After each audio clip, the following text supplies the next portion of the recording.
Dans cet exercice, nous allons voir comment trouver et utiliser l'échelle d'une carte. Pour trouver l'échelle d'une carte, il faut connaître deux longueurs correspondantes, une sur la carte et l'autre dans la réalité. Et dans l'idéal, les connaître dans la même unité pour pouvoir les comparer, pour pouvoir trouver leur rapport. C'est bien un rapport qu'on va trouver qui va être un coefficient de proportionnalité. Ici, c'est de la proportionnalité qui est mise en jeu. Donc ici, dans la première partie, on nous dit que pendant la randonnée, on rencontre un panneau qui nous indique 2,4 km à parcourir jusqu'au refuge et que sur notre carte, cette même distance correspond à 9,6 cm. C'est à partir de ces deux informations-là qu'on va pouvoir trouver le coefficient de proportionnalité, c'est-à-dire l'échelle de cette carte. Pour pouvoir les comparer, on va les mettre dans la même unité. Donc je vais transformer ici le 2,4 km en centimètres. Donc pour ça, faites appel à votre fiche synthèse C2 dans laquelle vous retrouvez le tableau de conversion des longueurs et à votre exercice référence numéro 25 de la classe de 6e pour voir comment l'utiliser. On va trouver, après conversion, 240 000 cm.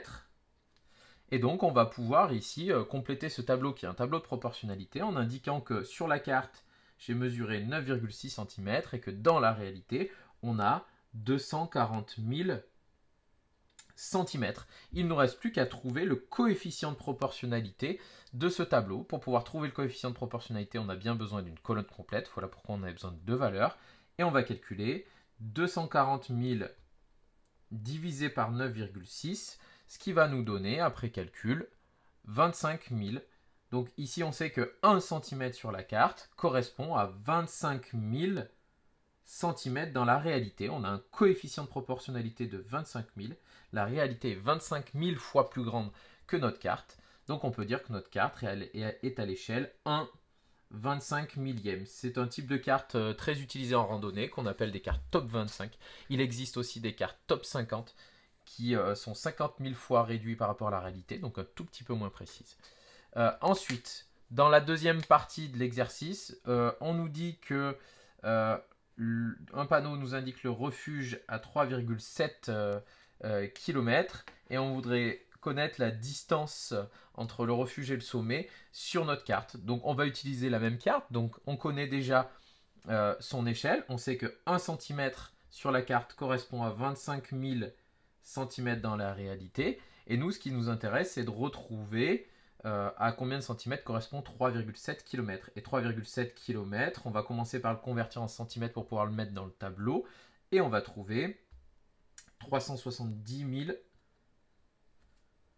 centimètres. Donc on le rentre dans le tableau. Et on n'a plus qu'à utiliser le coefficient pour remonter. Si on multiplie par 25 pour obtenir les tailles réelles par rapport aux tailles de la carte, et bien on va faire le chemin inverse, c'est-à-dire on va diviser par le coefficient de proportionnalité, diviser par 25 000 pour retrouver ici la mesure sur la carte correspondante. Et on trouve ainsi 14,8. Donc sur la carte, cette distance de 3,7 km réel correspondra à 14,8 cm.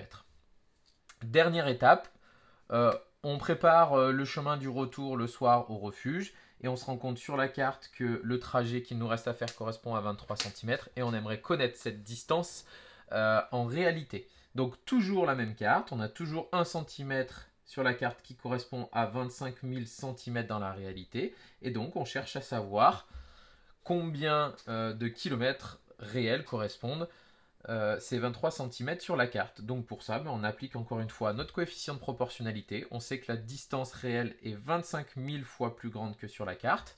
En multipliant 23 par 25 000, on va trouver 575 000. C'est des centimètres. Donc ici, on aura à parcourir en réalité 575 000 centimètres